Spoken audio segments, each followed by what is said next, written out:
ओम नमो भगवते वासुदेवाय। आप सभी का हमारे YouTube चैनल पर हार्दिक स्वागत है। आज सुने ग्यारस माता की दो पौराणिक कथाएं। इस कथा को सुनने मात्र से व्यक्ति की समस्त मनोकामनाएं पूर्ण हो जाती हैं। एक बार एक राज्य में एक राजा रहा करता था। राजा बहुत ही बुद्धिमान और बलशाली था। राजा सदैव अपनी प्रजा का बहुत अच्छे से ध्यान रखता था। प्रजा भी अपने राजा को बहुत पसंद करती थी। राजा की दो बेटियां थीं। राजा अपनी दोनों बेटियों से बहुत प्रेम करता था। राजा की छोटी बेटी देखने में बहुत सुंदर और आकर्षक थी और राजा की बड़ी बेटी छोटी बेटी के मुकाबले थोड़ा कम सुंदर थी। राजा की छोटी बेटी ग्यारस माता की पूजा किया करती थी और सभी लोग राजा की छोटी बेटी से बहुत प्रेम करते थे और बहुत प्रशंसा किया करते थे। राजा भी अपनी छोटी बेटी को बड़ी बेटी से अधिक प्रेम करता था, जिस कारण राजा की बड़ी बेटी को अपनी छोटी बहन से बहुत नफरत होने लगी थी। राजा की दोनों बेटियां जब बड़ी हो गईं, तब एक पड़ोस राज्य में रहने वाला राजकुमार राजा की बड़ी बेटी के लिए रिश्ता लेकर आया। लेकिन जैसे ही उस राजकुमार की नज़र राजा की छोटी बेटी पर पड़ी, तो वह राजकुमार राजा की छोटी बेटी पर आकर्षण हो गया और उससे पहली नज़र में प्रेम कर बैठा। उस राजकुमार ने राजा की बड़ी बेटी के साथ विवाह करने से मना कर दिया और उसने राजा से कहा कि मैं आपकी छोटी बेटी से विवाह करना चाहता हूँ। जिसके बाद राजा की बड़ी बेटी ये देखकर अपनी छोटी बहन से बहुत क्रोधित हो गई और राजा की बड़ी बेटी ने अपनी छोटी बहन को अपना सबसे बड़ा दुश्मन मान लिया। राजा की बड़ी बेटी ने अपनी छोटी बहन से बदला लेने का निर्णय लिया, जिसके लिए उसने अपनी छोटी बहन को जान से मारने का प्लान बनाया। राजा की बड़ी बेटी ने अपनी छोटी बहन को मारने के लिए सबसे पहले एक लड्डू में जहर मिलाकर अपनी छोटी बहन को दे दिया और उसको लड्डू खाने के लिए कहा। लेकिन लड्डू खाने के बाद भी छोटी बहन को कुछ नहीं हुआ। बड़ी बहन ये देखकर बहुत आश्चर्यचकित हो गई, लेकिन बड़ी बहन ने हार नहीं मानी और उसने जब रात में छोटी बहन अपने कमरे में सो रही थी, तब एक मटके में सांप रखकर उसे कमरे में छोड़ दिया। लेकिन सांप भी छोटी बहन का कुछ नहीं कर पाया। जिसके बाद बड़ी बहन ने अपनी छोटी बहन से कहा कि चलो हम लोग कुएं में से पानी भरकर लाते हैं। जिसके लिए वह अपनी छोटी बहन को पानी भरने के बहाने कुएं के पास ले गई और उसने अपनी छोटी बहन को कुएं में धक्का दे दिया। लेकिन छोटी बहन को तब भी कुछ नहीं हुआ, क्योंकि हर बार ग्यारस माता उसकी रक्षा कर रही थी और उधर बड़ी बहन अपने सारे प्रयासों के बाद असफल हो रही थी, जिससे वह बहुत क्रोधित होती जा रही थी। फिर उसने अपनी छोटी बहन के पास जाकर उससे खुद ही पूछा कि मेरी छोटी बहन, तुमको पता है भगवान ने सबकी मृत्यु एक निश्चित समय पर लिखी हुई है और कैसे तुम्हारी मृत्यु होगी, क्या ये तुम जानती हो? तब छोटी बहन ने अपनी बड़ी बहन को बताया कि हाँ, मैं तो जानती हूँ मेरी मृत्यु कैसे होगी। छोटी बहन से ये सुनकर बड़ी बहन मन ही मन बहुत प्रसन्न होने लगी और उसने अपनी छोटी बहन से कहा कि तो मुझे अपनी मृत्यु का राज बताओ। छोटी बहन ने अपनी बड़ी बहन से कहा कि मेरी मृत्यु तो एक तोते में है। जो तोते के गले में एक हार है, उससे मेरी मृत्यु होगी। जब तक कोई भी व्यक्ति तोते को मारकर वह हार अपने गले में पहनेगा, तो मैं मूर्छित हो जाऊंगी और जैसे ही उस हार को अपने गले से उतारेगा, तो मैं वापस से जीवित हो जाऊंगी। अपनी छोटी बहन की मृत्यु का राज जानकर बड़ी बहन बहुत ही खुश हो गई और उसने अपनी छोटी बहन को मारने के लिए उसके पालतू तोते को ढूंढना शुरू कर दिया। और छोटी बहन को इस बात का आभास हो गया था कि कोई उसकी जान लेना चाहता है, जिसके लिए वह अपने पिताजी के पास गई और उसने अपने पिताजी से कहा कि पिताजी, मेरी मृत्यु के बाद आप मुझे जलाइएगा मत, बल्कि आप मुझे अपनी पुरानी वाली हवेली में एक पलंग में लिटाकर छोड़ दीजिएगा। अपनी छोटी लड़की की ये बात सुनकर राजा बहुत आश्चर्यचकित हो गए। राजा ने अपनी छोटी बेटी से पूछा, बेटी तुम ये क्या कह रही हो? तब राजा की छोटी बेटी ने बताया, पिताजी समय किसी के लिए नहीं रुका है, कब क्या हो जाए किसी को कुछ पता नहीं है। और फिर राजा ने अपनी छोटी बेटी से कहा कि तुम ऐसी बातें क्यों कर रही हो? 2-3 दिन में तो तुम्हारा विवाह है। लेकिन छोटी बेटी ने अपने पिताजी को ऐसा करने पर मजबूर कर दिया और उनसे वचन ले लिया। राजा ने भी अपनी छोटी बेटी की बात स्वीकार कर ली और 2-3 दिनों के बाद जब शादी का समय आया तब राजकुमार बारात लेकर राजा के घर आया और राजकुमार और राजा की छोटी बेटी का विवाह शुरू हो गया। जैसे ही राजा की छोटी बेटी राजकुमार के साथ फेरे लेना शुरू करती है तो उसकी बड़ी बहन अपनी छोटी बहन के कमरे में जाकर उसके तोते को पकड़ लेती है और उसको जान से मार देती है। तोते की गले में जो हार था उसको अपने गले में धारण कर लेती है। जैसे ही बड़ी बहन उस हार को अपने गले में धारण करती है तो उधर छोटी बहन 3.5 ही फेरे ले पाती है और वहीं पर बेहोश होकर गिर जाती है। जिसके बाद राजा ने बड़े बड़े दर्द हकीमों को बुलवाया और अपनी छोटी बेटी का इलाज करने के लिए कहा। राजा की बात सुनकर वैद्य ने छोटी बेटी को जब चेक किया तो राजा को बताया कि आपकी छोटी बेटी ना तो जीवित है और ना ही मरी हुई है। ये मैं ऐसा पहली बार देख रहा हूँ। राजा ने वैद्य और हकीम को ये बात बाहर बताने से मना कर दिया और उनको कहा कि अगर तुमने ये बात किसी को बाहर बताई तो हम तुम्हें फांसी दे देंगे। राजा ने अपनी छोटी बेटी को पुराने महल में जाकर एक पलंग में लेटा दिया और वहां पर कुछ सैनिक को तैनात कर दिया। वापस अपने महल पर आ गया। राजा की बड़ी बेटी अपने पिताजी के पास आई और कहने लगी कि पिताजी, अगर ये शादी संपन्न नहीं हुई तो आपकी इज्जत का क्या होगा? आप कहें तो मैं आपकी इज्जत बचाने के लिए राजकुमार से शादी करने के लिए तैयार हूँ। जिसके बाद राजा ने अपनी बड़ी बेटी की बात मान ली और राजा ने बड़ी बेटी को छोटी बेटी की कपड़े पहनाकर मंडप पर भेज दिया। लेकिन राजकुमार ये जान गया कि ये राजा की छोटी बेटी नहीं है, बल्कि ये राजा की बड़ी बेटी है। लेकिन जब राजकुमार ने शादी करने से मना किया तो सभी लोगों ने राजकुमार को विवश करके राजा की बड़ी बेटी से बचे हुए फेरों को संपन्न करा दिया और विवाह करवा दिया। जिसके बाद राजकुमार राजा की बड़ी बेटी को अपने महल में ले गया। राजकुमार राजा की बड़ी बेटी से ना तो बात करता था, ना ही उसको पसंद करता था और ना ही उसके आसपास भटकता था।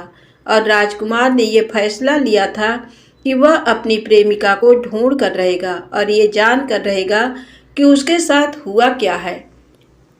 एक दिन राजकुमार अपने घोड़े पर सवार होकर राजा के पुराने महल के पास पहुंच गया, जहां पर उसने कुछ सैनिकों को देखा। महल के पास पहुंचकर राजकुमार ने जब महल को ध्यान से देखा तो वह समझ गया कि ये तो हमारे ससुर जी का महल है।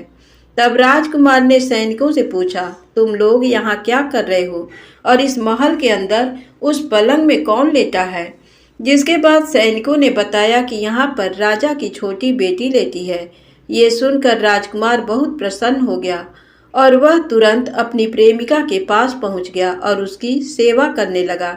जैसे ही रात हुई तो राजा की छोटी बेटी उठकर खड़ी हो गई। राजकुमार ये देखकर बहुत खुश हो गया और उसने अपनी प्रेमिका से पूछा कि तुम यहाँ क्या कर रही हो? तुम मेरे साथ मेरे घर चलो। राजा की छोटी बेटी ने राजकुमार को सारी बातें बता दी कि मेरी जान एक तोते में बसी थी और मैंने ये बात सिर्फ अपनी बड़ी बहन को बताया था और मुझे पता है कि उसने ही मुझे मारने का प्रयास किया है। उसके पास एक हार है जिसको वह सुबह पहन लेती है और रात को उतार देती है। जब तक वह हार को पहने रहती है तब तक मैं मूर्छित रहती हूँ और जैसे ही वह हार को उतार देती है तो मैं जीवित हो जाती हूँ और जब तक मेरी बड़ी बहन के पास वह हार है तब तक मैं ऐसे ही जीवित और मूर्छित होती रहूँगी। अगर मेरी बड़ी बहन के पास जो हार है वो मेरे हाथ लग जाए तो मैं हमेशा के लिए जीवित हो जाऊंगी। राजकुमार ये बात सुनकर राजा की छोटी बेटी के पास रहने का निर्णय ले लिया और उसने अपने बचे हुए सारे फेरे उस पलंग में लेटी राजकुमार की छोटी बेटी के साथ ले लिए। और अपना विवाह पूर्ण कर लिया और वहीं पर ही रहने लगा। देखते ही देखते कुछ समय में राजा की छोटी बेटी और राजकुमार की पत्नी पेट से हो गई। एक दिन राजकुमार को किसी काम से बाहर जाना पड़ा। तब छोटी बहन के पेट में बहुत तेज से दर्द होने लगा, जिसके बाद उसने 11 माता का आवाहन किया। जिसके बाद वहां पर 11 माता प्रकट हुई और उन्होंने अपनी भक्तों के दर्द को दूर किया और एक पुत्र की प्राप्ति करवाई।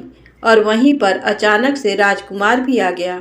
राजकुमार ने 11 माता को देखा तो वह आश्चर्यचकित हो गया और उसने तुरंत माता को प्रणाम किया। और 11 माता ने राजकुमार से कहा, जब तुम्हारा तो पुत्र 5 वर्ष का हो जाए तो तुम अपनी पत्नी का हार आकर इसके गले में डाल देना। और देखते ही देखते राजकुमार और राजा की छोटी बेटी का पुत्र 5 वर्ष का हो जाता है। तो राजकुमार अपने बेटे से कहता है कि बेटा, मैं कुछ काम से बाहर जा रहा हूँ, तुम अपनी माता का ध्यान रखना। और वहाँ से चला जाता है। राजा को बाहर निकलता देख बड़ी बहन के सैनिक देख लेते हैं और बड़ी बहन को जाकर सारी बातें बता देते हैं। जिसके बाद बड़ी बहन अपनी छोटी बहन के पुत्र को वहाँ से उठवा लेती है और उसको मरवा देती है। छोटी बेटी के पुत्र के 2 टुकड़े करवा देती है। पहला टुकड़ा चक्की के पास छुपा देती है और दूसरा टुकड़ा अपनी पलंग के नीचे रख लेती है। अब 11 माता भिखारी का रूप लेकर आती हैं। एक भिखारी का रूप रखकर बड़ी बहन के पास चली जाती हैं, जिसके बाद वहां पर भिक्षा मांगने लगती हैं। बड़ी बहन अपने नौकरों से कहती है कि जाकर भिक्षा दे दो, लेकिन जैसे ही नौकर 11 माता को भिक्षा देने के लिए आते हैं तो माता उन्हें मना कर देती हैं और कहती हैं कि मैं तुम्हारी महारानी से ही भिक्षा लूंगी। जिसके बाद बड़ी बहन स्वयं ही भिक्षा देने के लिए माता के पास आती है। तब माता एक बिल्ली का रूप लेकर उसके कमरे में चली जाती हैं और वहां पर छोटी बेटी के पुत्र के 2 टुकड़े को आपस में जोड़ देती हैं और उसे जीवित कर देती हैं। उसे वहां से ले जाती हैं। राजकुमार अपने बेटे को लेकर अपनी पत्नी के पास जाता है और उसे कहता है कि तुम इसका ध्यान रखना। अगर तुम इस बच्चे का अच्छे से ध्यान रखोगी तो मैं तुमसे बात करूंगा। एक दिन राजकुमार अपने बच्चे से कहता है कि तुम मम्मी से उनके गले का हार मांग लो।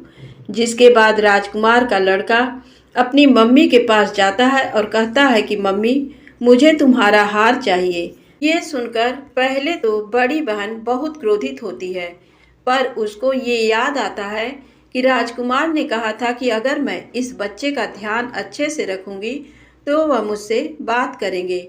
जिसके कारण वह हार उस बच्चे को दे देती है और वह तुरंत हार को ले जाकर अपने पिताजी को दे देता है।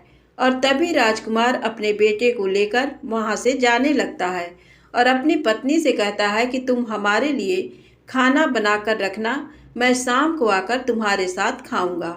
और वह अपने बेटे को लेकर वहां से चला जाता है। जिसके बाद वह राजा के पास जाता है और उनको सारी बातें बता देता है। राजा अपनी बड़ी बेटी की ये करतूत सुनकर बहुत क्रोधित होते हैं और अपनी परवरिश पर ही दोष देने लगते हैं और राजकुमार को अपनी छोटी बेटी के साथ रहने के लिए आदेश देते हैं। प्रेम से बोले 11 माता की जय हो। आइए सुने एकादशी व्रत में सुनी जाने वाली तारा रानी की कथा। माँ भगवती को मानने वालों में से एक राजा स्पर्श थे। वो दिन रात उनकी पूजा अर्चना में लीन रहते थे। राजा को किसी चीज की कमी नहीं थी, बस उन्हें बच्चे की ख्वाहिश थी। सालों से बच्चा न होने के कारण राजा कुछ निराश रहा करते थे। एक दिन राजा की भक्ति से खुश होकर माँ भगवती ने सपने में आकर उसे 2 बेटी होने का वरदान दिया। आशीर्वाद मिलने के कुछ समय बाद राजा के घर एक बेटी पैदा हुई। बेटी पैदा होने की खुशी में राजा ने सबको दावत दी और बेटी की कुंडली बनवाने के लिए पंडितों को बुलवाया। सबने राजा से एक ही बात कही कि ये साक्षात देवी का रूप है, जहाँ भी इसके कदम पड़ेंगे वहाँ खुशियाँ ही खुशियाँ होंगी। ये भगवती देवी की भक्तन होगी। इतना सब कहकर पंडितों ने लड़की का नाम तारा रख दिया। कुछ समय के बाद मंगलवार के दिन राजा के घर एक और बेटी पैदा हुई। ज्योतिषों ने उसकी भी कुंडली बनाई और उदास हो गए। राजा ने जब उनसे उदासी का कारण पूछा तो ज्योतिषों ने बताया कि ये लड़की आपके जीवन में खूब सारा दुख लेकर आएगी।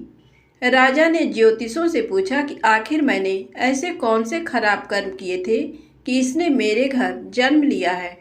ज्योतिषों ने बताया कि आपकी दोनों बेटियां राजा इंद्र की अप्सराएं हुआ करती थीं। इनमें से बड़ी बहन का नाम तारा और छोटी का रुकमन था। एक दिन ये दोनों मिलकर धरती की सैर करने के लिए गईं। दोनों ने ही वहां पहुंचकर एकादशी के दिन का व्रत रखा। तारा ने अपनी छोटी बहन से कहा कि आज एकादशी का व्रत है, इसलिए बाजार जाकर कुछ ताजे फल ले आओ, लेकिन वहाँ कुछ खाना मत। रुकमन बाजार फल लेने के लिए चली गई। वहाँ उसे मछली के पकौड़े दिखे। उसने झट से उन्हें खा लिया और अपनी दीदी के लिए कुछ फल ले लिए। रुकमन से तारा ने पूछा कि तुम अपने लिए फल क्यों नहीं लाई। उसने जवाब दिया कि वो मछली के पकौड़े खाकर आई है। तारा ने गुस्से में कहा कि तुम पापिन हो, एकादशी के दिन तुमने मछली खा ली। ऐसे खराब कर्म के लिए मैं तुम्हें छिपकली बनने का श्राप देती हूँ। अब उसी जंगल में तारा की बहन छिपकली बनकर रहने लगी। वहाँ एक जाने माने ऋषि गुरु गोरख भी अपने कुछ शिष्यों के साथ रहते थे। उनके शिष्यों में से एक बहुत ही घमंडी था। अपने घमंड के चलते वो शिष्य कमंडल में पानी भरकर एकांत में बैठकर तपस्या करने लगा। तभी एक प्यासी गाय वहां आ गई। उसने सीधे अपना मुंह उस कमंडल में डाला और पानी पी लिया। पानी पीने के बाद जैसे ही गाय अपना मुंह बाहर को निकालने लगी तो कमंडल नीचे गिर गया और ऋषि का ध्यान भंग हो गया। ऋषि ने देखा कि गाय पानी पी गई है। अब गुस्से में ऋषि ने गाय को एक चिमटे से बुरी तरह घायल कर दिया। इस बात की जानकारी जब गुरु गोरख को पड़ी तो वे तुरंत गाय को देखने के लिए गए। जैसे ही उन्होंने गाय की हालत देखी वैसे ही अपने उस घमंडी शिष्य को आश्रम से बाहर निकाल दिया। कुछ दिनों के बाद गौ माता पर किए गए उस अत्याचार से होने वाले पाप को कम करने के लिए उन्होंने एक यज्ञ करवाया। इस यज्ञ के बारे में गाय को चिमटे से मारने वाले घमंडी शिष्य को भी पता चला। वो सीधे पक्षी का रूप धारण करके यज्ञ स्थल पर गया और भोजन में अपनी चोंच से मरा हुआ सांप डाल दिया। किसी को इस बात की खबर नहीं हुई। ये सब होते हुए तारा से श्राप मिलने वाली छिपकली रुकमन देख रही थी। उसके मन में हुआ कि इसे खाकर सारे लोग मर जाएंगे। सबकी जान बचाने के लिए छिपकली बनी रुकमन सभी लोगों के सामने भोजन पर गिर गई। लोगों ने छिपकली को खूब कोसा और बर्तन को खाली करने लगे। उसी वक्त भंडारा करने वालों को खाने में मरा हुआ सांप भी दिखा। तब कहीं जाकर सबको समझ आया कि छिपकली सबकी जान बचाने के लिए जानबूझकर भोजन में गिरी। एक छिपकली होने के बावजूद भी इतने अच्छे विचार होने की वजह से यज्ञ में मौजूद सारे महत्वपूर्ण लोगों ने कहा कि हमें इस छिपकली की मुक्ति के लिए प्रार्थना करनी चाहिए। पंडित ने आगे बताया कि सबकी प्रार्थना से ही वो छिपकली तीसरे जन्म में आप जैसे प्रतापी राजा के घर बेटी के रूप में पैदा हुई है। वहीं तारा ने दूसरे जन्म तारामती के रूप में लिया और अयोध्या के राजा हरिश्चंद्र से शादी की। इतनी सब बातें कहने के बाद पंडितों ने राजा स्पर्श को रुकमन को मारने की सलाह दी। इस बात पर राजा बोले, मैं किसी बेटी को कैसे मार सकता हूँ, ऐसा करना पाप होगा। फिर ज्योतिषों ने कहा कि एक संदूक में सोना चांदी लगवाकर उसके अंदर लड़की को रख देना और संदूक को पानी में बहा देना। उसमें लगा हुआ सोना चांदी देखकर लोग नदी से संदूक जरूर निकालेंगे और लड़की की जान बच जाएगी। राजा ने ज्योतिषों ने जैसा बताया ठीक वैसा ही किया। नदी में सोना चांदी जड़ा हुआ संदूक देखकर काशी के पास ही एक भंगी ने उसे बाहर निकाल लिया। उसके कोई बच्चे नहीं थे, इसलिए उसने संदूक के अंदर की लड़की को पालने का फैसला लिया। उसे भंगी व उसकी पत्नी ने खूब प्यार से पाला और रुक्को नाम रख दिया। बड़ी होते ही दोनों ने रुक्को की शादी करवा दी। रुक्को की सासू माँ तारामती और राजा हरिश्चंद्र के महल में साफ सफाई करने का काम किया करते थे। कुछ दिनों के बाद रुक्को की सासू माँ बीमार हो गई। उनकी जगह रुक्को वहाँ काम करने लगी। तारामती ने उसे देखा और पुराने जन्म के पुण्य के कारण पहचान लिया और उसे कहा कि तुम मेरे साथ बैठ जाओ। रुक्को ने बोला कि मैं तो भंगिन हूँ, इसलिए आपके पास नहीं बैठ सकती। तब तारामती ने उसे बताया कि तुम पूर्व जन्म में मेरी ही बहन थी।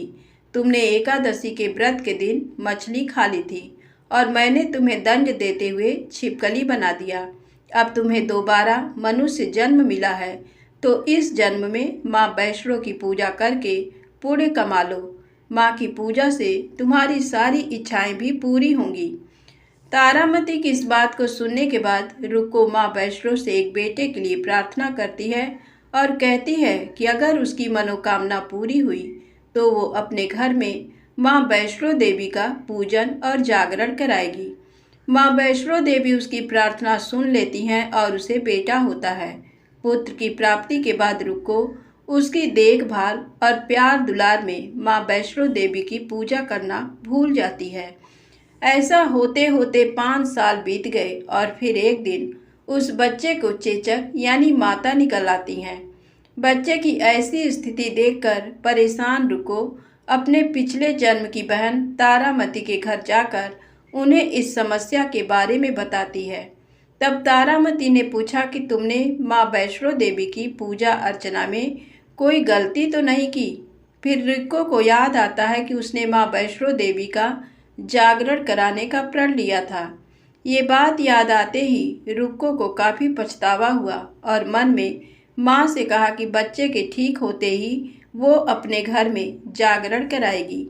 अगले ही दिन उसका बेटा पूरी तरह ठीक हो जाता है। तभी रुक्को ने माता रानी के मंदिर जाकर पुजारियों को कहा कि मंगलवार के दिन घर में जागरण करवा दीजिए। रुक्को की बात सुनकर पंडित जी कहते हैं, तुम 5 रुपए दे दो, तुम्हारे लिए हम मंदिर में ही जागरण करा देते हैं। रुक्को कहती है, मुझे पता है मैं छोटी जाति हूँ, लेकिन आप मेरे घर आकर ही जागरण करवा दीजिए। माँ किसी तरह का भेदभाव नहीं करती है, तो आपको भी नहीं करना चाहिए। इस पर पंडितों ने विचार विमर्श करके कहा कि अगर रानी आपके जागरण में आती है तो हम तुम्हारे घर आकर जागरण करने के लिए तैयार हैं। पंडितों की बातें सुनकर रुक्को अपनी बहन रानी तारामती के पास जाती है और तारामती को सारी बात बताती है। रुक्को की बातें सुनकर तारामती जागरण में जाने के लिए तैयार हो जाती है। इस बात को बताने के लिए रुक्को जब पंडित जी के पास जाती है तब उनके बीच की बातों को सेन नामक नाई सुन लेता है। फिर वह राजा हरिश्चंद्र को जाकर सारी बातें बता देता है। राजा के मन में हुआ कि रानी को नीची जाति वालों के घर जागरण में नहीं जाना चाहिए। इसी वजह से वो अपनी उंगली काट लेते हैं, जिससे उन्हें नींद न आए और रानी जागरण में न जा सके। जब जागरण का समय होता है तब भी राजा को जागते हुए देखकर रानी मन ही मन माँ वैष्णो देवी से प्रार्थना करती है कि महाराज को नींद आ जाए ताकि मैं जागरण में जा सकूं। रानी की प्रार्थना के कुछ ही देर बाद राजा को नींद आ जाती है। फिर रानी तारामती रोशनदान में रस्सी बांधकर महल से नीचे आकर रुक्को के घर चली जाती है। इसी जल्दबाजी में रास्ते में ही रानी का रेशमी रुमाल और एक पाँव का कंगन गिर जाता है। इधर कुछ वक्त बाद राजा हरिश्चंद्र की नींद टूट जाती है। नींद खुलने पर रानी को अपने पास न देखकर राजा उसकी तलाश में निकल जाते हैं। रानी को ढूंढते ढूंढते उन्हें रानी का रुमाल और कंगन मिलता है। रानी की चीज़ों को अपने साथ लेकर राजा जागरण स्थल पहुंचते हैं और एक जगह चुपचाप बैठकर जागरण सुनने लगते हैं। माँ वैष्णो देवी के जयकारे के साथ जागरण खत्म होता है और सभी को प्रसाद दिया जाता है। तब रानी अपने हिस्से के प्रसाद को झोली में डाल लेती है। रानी के ऐसा करने पर लोग उनसे पूछते हैं कि वो प्रसाद क्यों नहीं खा रही हैं। अगर आप प्रसाद का सेवन नहीं करती हैं तो जागरण में आए लोग भी प्रसाद नहीं खाएंगे। तब रानी बोलती है कि वह प्रसाद राजा के लिए था, अब आप मुझे प्रसाद दीजिए। फिर अपने लिए प्रसाद लेकर रानी सबके सामने उसे खा लेती है। रानी के प्रसाद खाते ही जागरण में मौजूद सभी भक्तों ने भी प्रसाद खाया। इसके बाद रानी महल के लिए निकल जाती है। तभी रास्ते में ही राजा उन्हें रोककर पूछते हैं कि तुमने नीच जाति के घर प्रसाद खाकर खुद को अपवित्र कर लिया है। तुमने मेरे लिए भी प्रसाद रखा है, अब तुम उससे मुझे भी अपवित्र करना चाहती हो। अब मैं तुम्हें अपने महल नहीं लेकर जा सकता। ये बोलते हुए जब राजा रानी की झोली को देखता है तब उन्हें प्रसाद की जगह गुलाब, चंपा जैसे अनेक फूल और कच्चा चावल व सुपारियां नजर दिखती हैं। इस चमत्कार को देखकर राजा हैरान हो जाते हैं। फिर राजा चुपचाप रानी को अपने साथ लेकर महल पहुंचे हैं। वहां रानी बिना माचिस के ही माता रानी के सामने दीप जलाकर राजा हरिश्चंद्र को और हैरान कर देती हैं। फिर रानी बोलती है कि माता के दर्शन करने के लिए बहुत बड़ा त्याग करना पड़ता है। इसके लिए आपको अपने बेटे रोहिताश्व की बलि देनी होगी, तभी माँ दुर्गा आपको साक्षात दर्शन देंगी। यह सुनकर राजा के मन में माँ के दर्शन की इच्छा होने लगी, जिसके लिए राजा अपने पुत्र की बलि दे देते हैं। बलि देने के बाद माँ दुर्गा शेर पर सवार होकर प्रकट हो जाती हैं। उन्हें देखकर राजा हरिश्चंद्र काफी खुश हो गए और माँ दुर्गा ने तुरंत राजा के बेटे को दोबारा जिंदा कर दिया। इस चमत्कार को देखकर राजा हरिश्चंद्र खुश हो गए। तभी राजा ने माँ की पूरी विधि से पूजा करके उनसे गलतियों की माफ़ी मांगी। माँ दुर्गा ने भी राजा को खुश रहने का आशीर्वाद दिया और अंतर्ध्यान हो गई। तब राजा ने तारा रानी से कहा कि मैं बहुत खुश हूँ कि मुझे पत्नी के रूप में आप मिली हैं। फिर राजा हरिश्चंद्र, तारा रानी और रुक्मन तीनों अपनी मनुष्य योनि से छुटकारा पाकर देवलोक में चले जाते हैं। तारा रानी व्रत कथा जीवन में श्रेष्ठ कर्म करने की सीख देती है। बुरे कर्मों के फल इंसान को भोगने ही पड़ते हैं। धन्यवाद। प्रेम से बोलें माता रानी की जय, विष्णु भगवान की जय हो। दोस्तों, वीडियो पसंद आए तो कृपया लाइक अवश्य करें, चैनल को सब्सक्राइब करें, ज़्यादा से ज़्यादा शेयर करें। जय माता दी, जय भोले।